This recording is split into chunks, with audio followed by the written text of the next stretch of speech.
அன்புக்குரியவர்களே, வணக்கம்.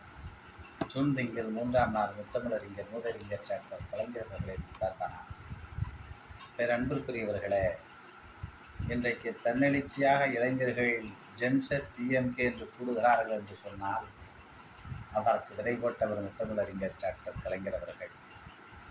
அன்புக்குரியவர்களே, 1990களில் மத்திய அரசின் தாராளமயமாக்கல் கொள்கையை தமிழகம் கச்சிதமாக பயன்படுத்தி கொண்டது. 1996, 2001 கழக ஆட்சி காலகட்டம் என்பது மிக முக்கியமானது.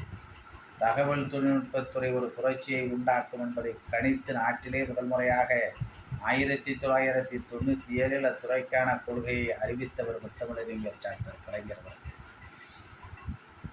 இதற்கு 7 ஆண்டுகளுக்கு பிறகுதான் வாஜ்பாயினுடைய அரசு தேசிய தகவல் தொழில்நுட்ப கொள்கையை வெளியிட்டது. அன்புக்குரியவர்களை, ஒருபுறம் டைட்டில் பார்க் மூலமாக நிறுவனங்களை இங்கு ஈர்த்தவர் முத்தமிழறிஞர் டாக்டர் கலைஞர் அவர்கள்.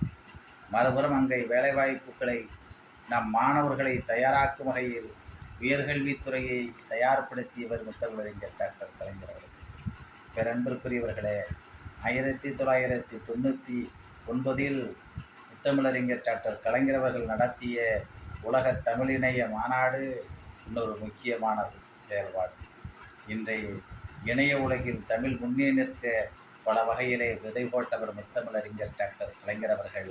அதனால் தான் ஜென்செட் என்று இளைஞர்கள் தன்னெழுச்சியாக கூறுகிறார்கள். ஜென்செட் இளைஞர்களை உருவாக்கியவர் முத்தமிழறிஞர் டாக்டர் கலைஞர் அவர்கள். டாக்டர் கலைஞர் அவர்களை போற்றுவோம், புகழ்வோம். நன்றி, வணக்கம்.